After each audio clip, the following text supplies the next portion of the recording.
Hello guys, welcome back to my channel.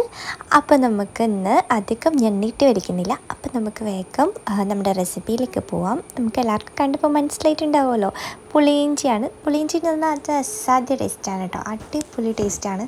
അപ്പോൾ എല്ലാവരും try ചെയ്ത് നോക്കണം. അപ്പോൾ നമുക്ക് വേഗം റെസിപ്പിയിലേക്ക് പോവാം. വളരെ സിമ്പിൾ റെസിപ്പിയാണ്, അതുകൊണ്ട് അധികം ബുദ്ധിമുട്ടേണ്ട ആവശ്യമൊന്നുമില്ല.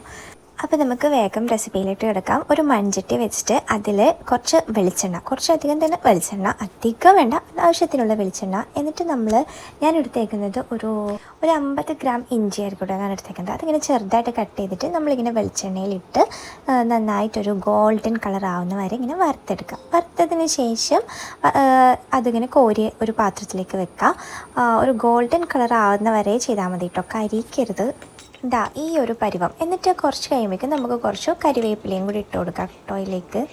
അങ്ങനെ ഒരു പാകമായി കഴിഞ്ഞാൽ നമുക്കിത് കോരിയിട്ട് വേറൊരു പ്ലേറ്റിലേക്ക് മാറ്റി വെക്കാം. എന്നിട്ട് നമ്മളിത് ചെറുതായിട്ടൊന്ന് കൈ കൊണ്ടൊന്ന് പൊടിച്ചു കൊടുക്കാം കേട്ടോ. എന്നിട്ട് നമുക്ക് ഈ വെളിച്ചെണ്ണയിൽ തന്നെ ഒരു 3 പച്ചമുളകും 2 വറ്റൽമുളകും കൂടി ചെറുതായിട്ട് കട്ട് ചെയ്തിട്ട് ഇതുപോലെ നല്ലോണം ഒന്ന് മൂപ്പിച്ചെടുക്കാം.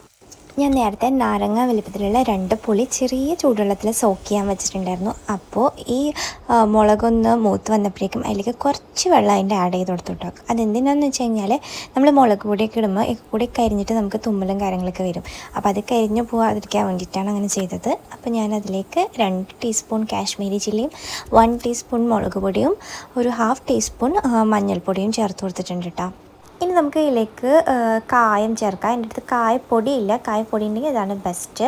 അതൊരു ഒരു നുള്ള് ചേർത്താൽ മതി. ഞാൻ കായമാണ് കേട്ടോ ചേർത്തേക്കുന്നത്, അപ്പോൾ സെറ്റ് ആയിക്കോളും. പിന്നെ നമ്മൾ ഉലുവാപ്പൊടി അതൊരു 1/4 ടീസ്പൂൺ കേട്ടോ, അതും കൂടി ഇട്ടിട്ട് ഇങ്ങനെ നന്നായിട്ടൊന്ന് മൂപ്പിച്ചെടുക്കാം.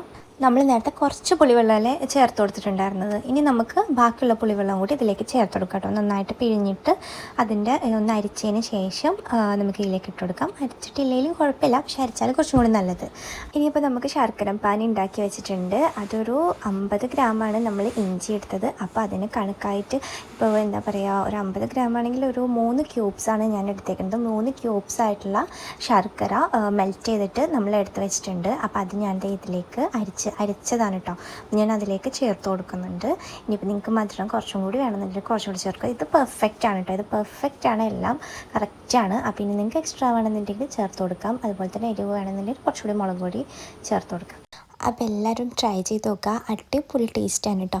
പിന്നെ ഇതൊക്കെ നമുക്ക് ഒരാഴ്ച വരെ ഫ്രിഡ്ജിൽ പോലും വെക്കണ്ട, ഒരു ടൈറ്റായിട്ടൊരു കണ്ടെയ്നറിലിട്ട് വെച്ചാൽ മതി.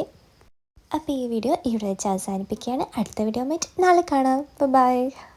പിന്നെ സബ് ചെയ്യാതെ കാണുന്നവരാണെങ്കിൽ ഒന്ന് സബ് ചെയ്ത് സപ്പോർട്ട് ചെയ്യണം കേട്ടോ.